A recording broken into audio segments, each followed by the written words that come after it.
क्या सौरभ जोशी, उनकी वाइफ अवंतिका भट्ट या पूरा का पूरा उनका फैमिली ऑडियंस को इतने दिन से पागल बना रहे हैं? ऐसा इसीलिए बोल रहे हैं कि आपको पता होगा कि अवंतिका भट्ट के घर पे ना होने का इन्होंने इतना ज़्यादा व्लॉग में डाला है। कमेंट बॉक्स में बार बार लोग बोल रहे हैं कि व्लॉग में क्यों नहीं आ रही है, क्यों नहीं आ रही है, और ये लोग इसका फ़ायदा भी उठाए हैं बखूबी, क्योंकि इसके वजह से बार बार जब कमेंट लोग कर रहे थे तो व्यूज़ भी बढ़ रहे थे ना भाई। तो यहाँ पे एक्चुअल में वही सीन हुआ है। सौरभ जोशी की वाइफ अवंतिका भट्ट घर पे ही थी, इसका कई प्रूफ मिल चुका है। जब सौरभ जोशी मुंबई जा रहे थे तो उस टाइम आपने देखा होगा कि वो जब अपने कार का डिक्की खोल रहे थे तो उसके शीशे के रिफ्लेक्शन में अवंतिका भट्ट साफ साफ दिख रही थी। जब इसको आप स्लो मोशन में देखोगे तो इतना कोई ध्यान नहीं देता, क्योंकि व्लॉग में इतना लोग ध्यान से नहीं देखते हैं व्लॉग को, बस स्किप कर करके देख लेते हैं। तो यहाँ पे जब आप स्लो करके देखोगे तो कार के जो शीशा है उसके रिफ्लेक्शन में आपको अवंतिका भट्ट साफ साफ नज़र आ रही हैं, और ये व्लॉग काफ़ी दिन पहले का है। उसके बाद दूसरा हमें देखने को मिलता है कि जब यहाँ पे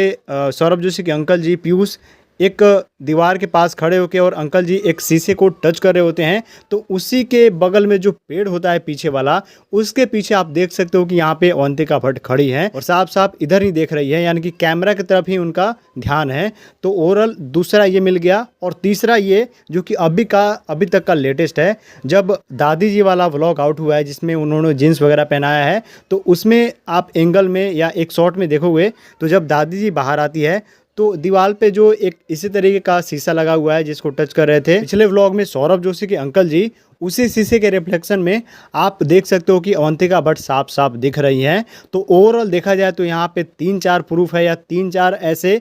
क्लिप या छोटे छोटे शॉर्ट्स हैं जहाँ पे हमें अवंतिका भट्ट इस घर के अंदर देखने को मिल जा रही है। लेकिन इसके बावजूद भी जब इन्होंने सफाई दिया है कि अवंतिका भट्ट नहीं है और बाद में बताया कि काला मंथ था, पति का मुंह नहीं दिखना था, ये वो बहुत सारी चीज़ें, और इसके बाद यहाँ तक इन्होंने एक आज सॉन्ग भी डाल दिया इसके ऊपर कि अवंतिका भट्ट कहाँ गई, ये वो। तो ओवरऑल देखा जाए तो बहुत सारे लोग हैं जो कि इस चीज़ को समझ पा रहे हैं कि इन्होंने बहुत बड़ा ड्रामा किया, एक्टिंग किया है, और अवंतिका भट्ट के घर में होने के बावजूद भी ये दिखा रहे हैं कि नहीं, अवंतिका घर पे नहीं थी, कहीं और गई थी। बाकी इस बारे में आप क्या सोचते हो कमेंट बॉक्स में ज़रूर बताना।